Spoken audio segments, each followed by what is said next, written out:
Na última década, cresceu o número de pessoas mortas e feridas nas estradas de todo o país. Foram mais de 500 mil pessoas vítimas de acidentes de trânsito.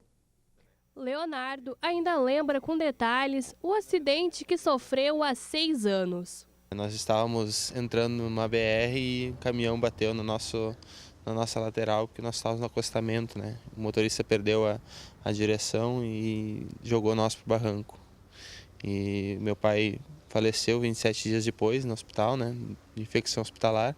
E eu e minha mãe quebramos o braço. Assim como ele, a maioria dos acidentes acontece por imprudência dos condutores, principalmente com os pedestres. A gente tem verificado que a falta de atenção, tanto dos pedestres quanto dos motoristas em geral, é que tem ocasionado essas mortes.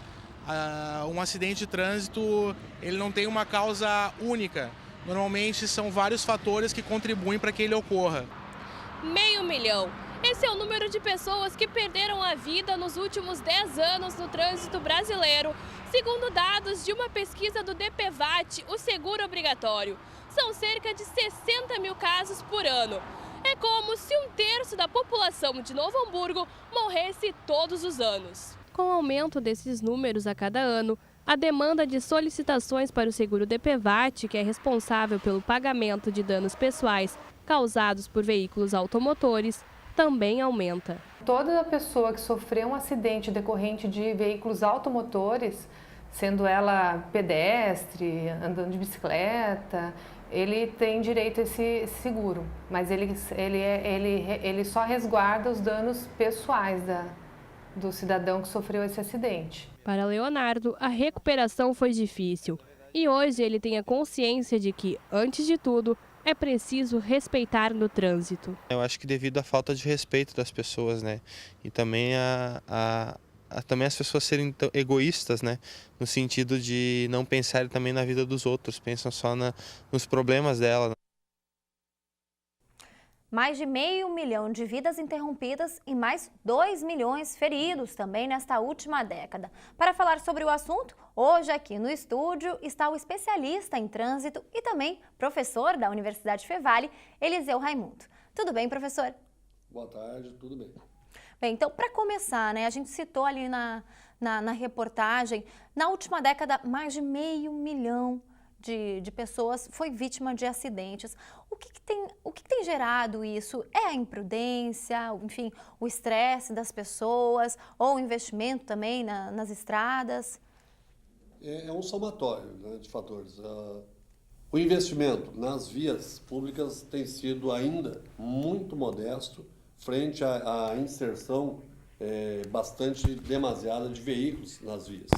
Nós temos, dá para se dizer que um boom de inserção de veículos a partir de 90, quando lá é chamada a nossa frota de carroça, e as montadoras passam a ter um outro procedimento, tem a importação dos veículos, e também em 94, com o nosso poder aquisitivo mais estabilizado, a gente passa a conseguir comprar mais, mas não há uma política de retirada dos veículos velhos e as vias não acompanham na mesma proporcionalidade.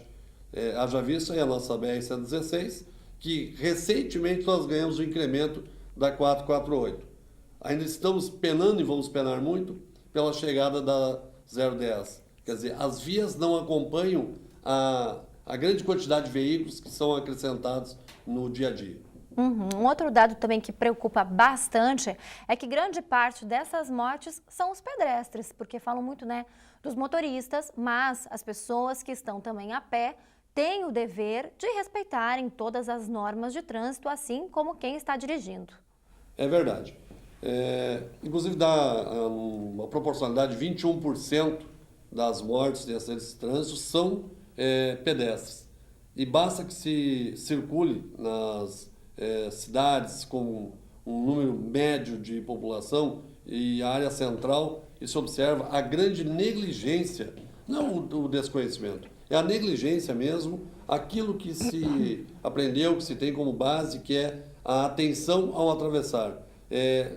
Radicalizam no sentido de encurtar espaços para seu ponto de partida e chegada e acabam muitas vezes se descuidando do avanço dos veículos. Professor, esse dado ele é preocupante. A expectativa, bom, se em uma década já aumentou tanto, para a próxima década, o que se pode fazer? Isso começa com a educação no trânsito, desde a escola, né? Enfim, o jardim, que as crianças aí estão iniciando a sua educação?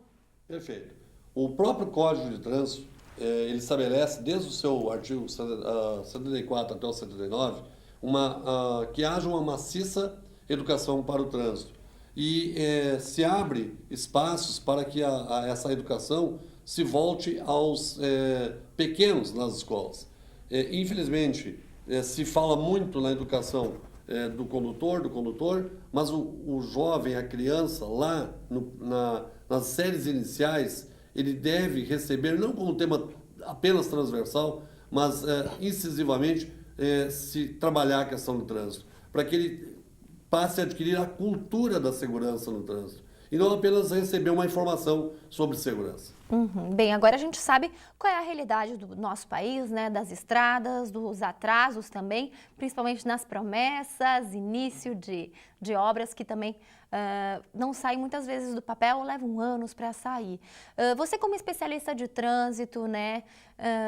O que você diria para quem está nos assistindo? Bom, a gente tem a realidade, vamos sair, vamos enfrentar um movimento grande, temos que chegar em pouco tempo, muitas vezes estamos estressados. Como lidar com esse problema e com a nossa realidade? Primeiramente, eu acho que todas as pessoas devem ter a consciência de que o trânsito realmente está perigoso.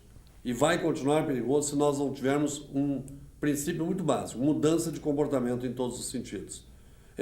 A própria questão, o número de motociclistas que morrem no trânsito é muito grande. E é uma preocupação muito grande.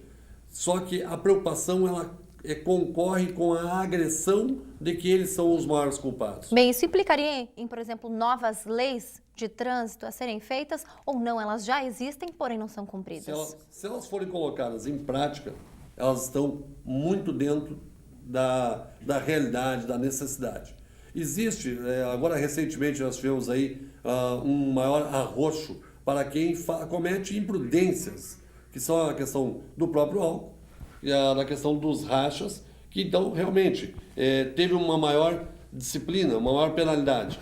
Mas não basta isso se eu em casa não tiver tido essa cultura da educação desde o início. Eu vou entender que é próprio da minha jovialidade me expor, porque o jovem não pensa na morte, o jovem pensa em curtir o momento, e essa é a grande preocupação. Bem, o número de jovens também é absurdo, né? Grande, é o maior número, inclusive. É um número bastante expressivo, e te digo que num contexto, se nós formos considerar aí até 35 anos, é o maior número, sim. E é preocupante, porque está ali, está sendo ceifado do nosso contexto social a gama de produtividade futura. Os pensadores estão morrendo antes. E isso é bastante preocupante. Tá certo, professor, muito obrigada por sua participação. Infelizmente, nosso tempo é curto e eu preciso encerrar o telejornal. Mais uma vez, obrigado por esses esclarecimentos, né? Espero poder realmente ajudar a população, que tenhamos motoristas e pedestres mais conscientes. Muito obrigado pela oportunidade. Não existe solução mágica, existe uma preocupação em fazer o diferencial. Reeducação das pessoas, né, professor? É isso aí. Tá certo.